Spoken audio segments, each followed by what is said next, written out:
So the first question really, folks, is about with the uncertainty that we see today and things being very fluid in this COVID-19 environment, how does that uncertainty affect your ability to plan for the future, long-term and short-term, but let's just kind of talk in general. How does the uncertainty affect your ability to really plan for your company or your organization in the future?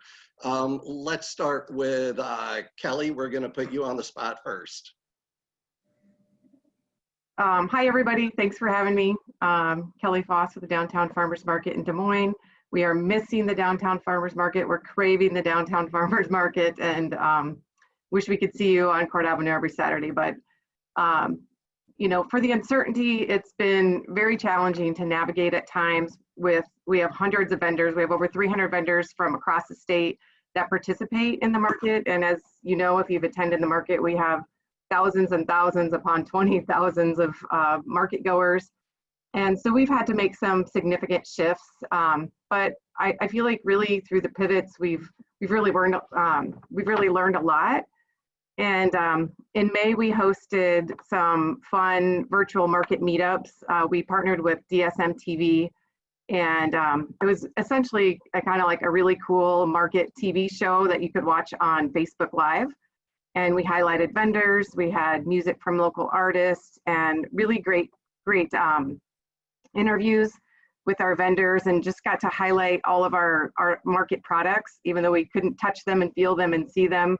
It was really fantastic. The engagement was really great on Facebook, and it kind of gave us an opportunity to showcase vendors and products in a way that we've really never had to do before. We've never had the opportunity to do before, so that was really fun.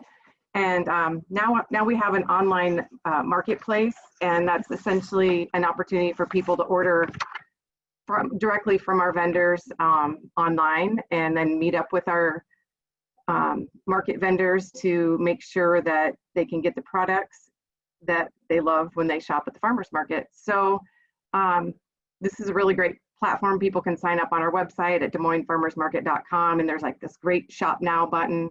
So it's really our chance to connect people with the vendors and the products. But with all that said, I do want to say that we do have more to come soon. So stay tuned. Trying to work out all the details. I was noting earlier that I wished I had a crystal ball so I could see into the future, but just being really hopeful about what might be to come for the farmers market. So Kelly, just a quick follow-up. How does someone in your position really plan for the unknown? I guess that's maybe a really concise way of asking that question. How do you incorporate planning for something that you don't know what it will look like? Yeah, well, always have a plan A and plan B and plan C, and hopefully plan A works out, because that's always the best one. But we, you know, working really closely with the state and the just like the mayor and local city council, and just really working out all the details that can help us. There are so many people who depend on the farmers market, and it's so many entities that we rely on to make sure we can have a successful farmers market. So planning for the future is just making sure we ask all the right questions. And somebody at the partnership always reminds me of this: don't let perfect be the enemy. And so knowing that it might not be perfect when we roll it out, when we roll out our Facebook Live, it wasn't perfect. If you could have seen the all the glitches behind the scenes, it would have been more like a comedy show. But we worked it out, and we thought it was fantastic. Our vendors appreciated it, and same with the marketplace online, where people can order online. The first few days were pretty clunky, but it's rolling really well now. So I think that we just have to do it and know that we can make fine-tune adjustments along the way. All right, very good. And Kevin, why don't we pose that same question to you?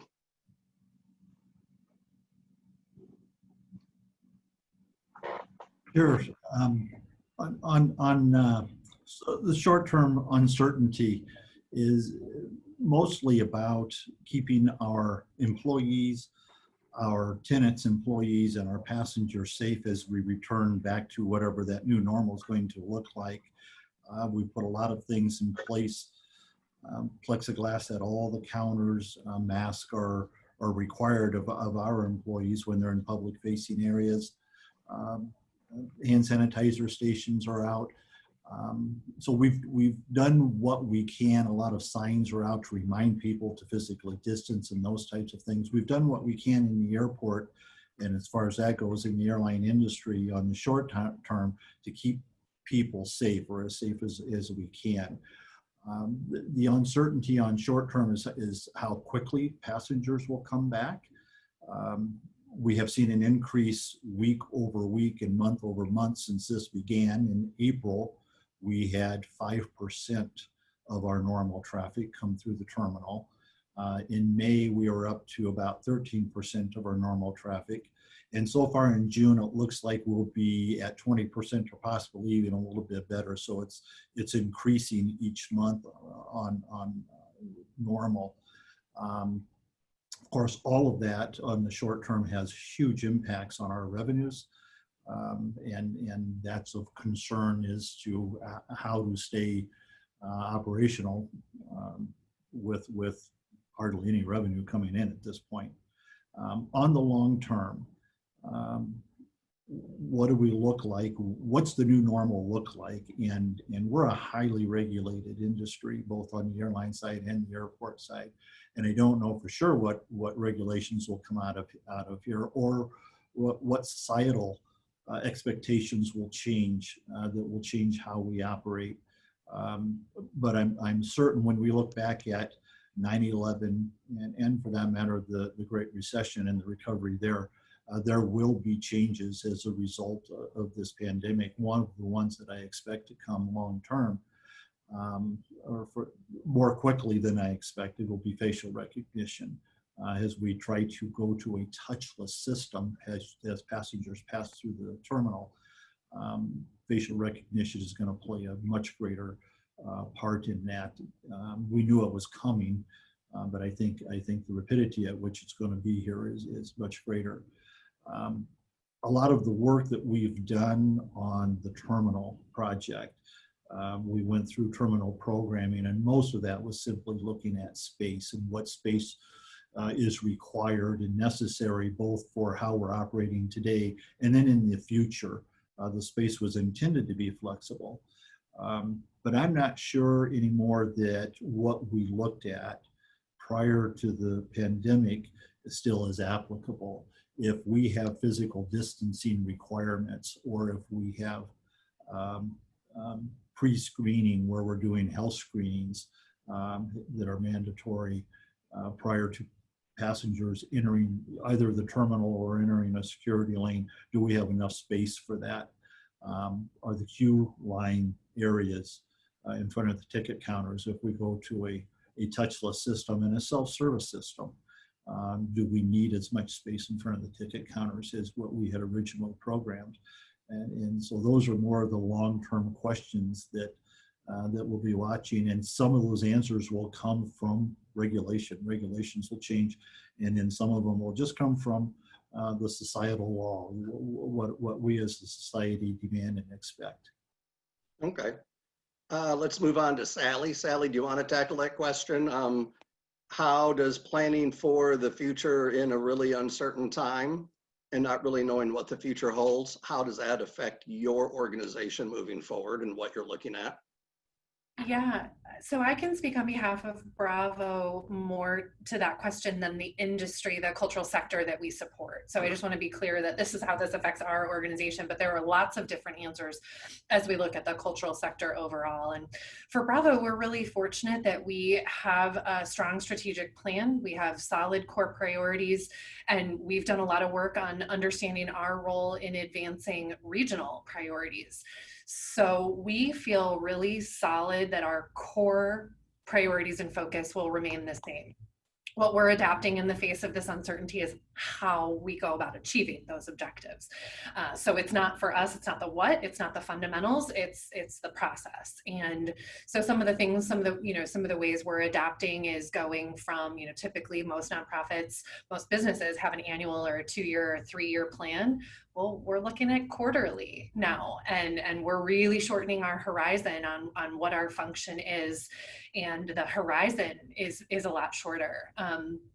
We're also looking, Bravo is most well known, I think, for our grant making function, but as our revenue stream changes, we're also looking at how do we expand that non-grant making role that we've been growing into. If we're not going to have the funding we used to have, we still have to be relevant and valuable in the community. So how can we grow into and expand some of those things that maybe are not as financially based?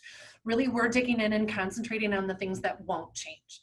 Arts and culture will always be a critical need for our community to drive quality of life and economic development. So what can we do to do our best to make sure the sector comes out stronger? And that's how we're digging in. All right, very good. Scott, do you want to tell us what's on your mind when you start thinking about planning for the unknown and what the restaurant industry might look like in 12 to 18 months or 2 years? Sure. To echo Sally a little bit and everybody else, we used to do what we called backcasting, and we'd work about 5 years ahead and try to figure out how do we get there today? What's the first step we do today to get to our 5-year plan? On March 15th, that pretty much ceased. We learned within about 48 hours that those plans just aren't practical and are no longer what we have to follow today. We hope to get back to them, but we're certainly not going to, kind of go down that plan right now. And what we've also learned, and I think, anybody that's, probably on this panel, anybody listening to, we've learned to trust our gut again, and kind of feel things through and see how, they make sense for us and how they make sense for our customers and our work family, our staff. We've become much more sensitive to our customer again, right? We've become much more compassionate to the people that, enter our doors, trying to understand what they're looking for, if it's safety, if it's compassion, if it's compromise, if it's understanding, if it's, what some of the protests, have been right here on Court Avenue. So we've been approached and talked to about how we feel about Black Lives Matter and how we feel about the police and how we feel, Blue Lives and all the things that are kind of coming, our way. We're a private company, but we are very publicly oriented. And so we've really just had to kind of step back and listen and try to understand kind of what the customers want from us today. We've always done that. We've always listened to our customers. We've always tried to adjust to what their needs are, but now we're having to adjust very quickly, and they need to know that we hear them, right? We have to listen, empathize, let them, repeat what they said to us so they know that we hear them, and then give them a plan of action pretty quickly, and those are things that we've always done. Restaurants are all about now, but we've had to do it on more an emotional basis instead of a hospitality basis in that run. So it's become, I'd say the upside of this is we've become much more in tune with our customer. We always have been, but we've even become more in tune with them and more sensitive to what they like and need. And then we are going to try to figure out in the future how to accommodate those. And the ones I guess are kind of obvious is if you have the ability to have a drive-through, put one in. If you have the ability to get food to go in a much easier process and a place to come, make that happen. If you have a menu that's too diverse, limit it down so you can execute with less people, because that's going to be kind of the future for a while. And then how do you make ends meet when all of the things that we buy become very expensive, but our customers have almost gone away at the same time? So, it's a big adjustment trying to figure out, the place that we fit in the community. How do we become good citizens, good company citizens, and then how do we become good to our neighborhood, and then how do we take care of our customer, and how do we take care of our work family, and then ultimately, how do we survive as a small business? So it's a lot, but we really are moving. Earlier, before everybody got to jump on, somebody asked how I was doing, and I said, I'm tired, right? I'm tired. And I'm not tired in a bad way because I've been working like crazy, but just mentally, physically, emotionally tired, and trying to make, figure out, how do we approach everybody, on that level. Greg, I see you nodding your head in agreement. What are your thoughts about planning for what we don't know is going to happen? Well, thank you all for having me. And like Scott, I'm an emotional mess too, but I'm always an emotional mess, so just bear with me. But yeah, you know, these times, gosh darn it, I mean, this has just been such a devastating blow to all of us on this call, particularly our industry, the hospitality travel industry. As most of you know, have been devastated probably more than anything across the country. We put plans immediately. We jumped on board and put plans in place to support our local restaurants, to support our local businesses, to support our hotel community, all those sorts of things. As Sally indicated, you know, her organization and my organization operate primarily off hotel motel tax. Devastating losses there. We're looking at over a 50% budget cut next year in our next year budget. Hotel occupancies, just to give you some updated figures, we cheered last week. We finally hit 29.6% occupancy last week. We've been running, you know, in the first few months, we ran about 10%, gradually ran up to about 15, 20%. Finally, we're at about 30. Scott mentioned earlier profitability of restaurants. A hotel doesn't get into any kind of profitability until they're running at least 60% occupancy at best. So, you know, jobs across central Iowa devastated. 26,000 people work in our industry here in the region. Most of those are still laid off. So it's had a trying effect, but you know, we need to be the positive ones. We need to be the ones that we know can help ignite this flame once again. We're beginning to open things up a bit. People are still very reluctant to travel. National surveys now show that 47% of people across America have canceled travel plans. On a good note, 47% of the people have reduced travel plans. Unfortunately, for places or for people like Kevin Foley, 25% have switched their travel plans from flying to driving. Now that gives us one advantage here in the Des Moines region that we're anticipating, and we're beginning to see a little bit uptick of people traveling to Des Moines via car, spending a night or two in a hotel. Now that Adventureland, the zoo, and some of our major attractions are beginning to open up, Prairie Meadows, what have you, we're beginning to see a little bit of flow of activity there. And that's really where we've now focused our efforts into kind of situating and bringing back this economy. And we've got all kinds of plans in place to do so once we get up and rolling more.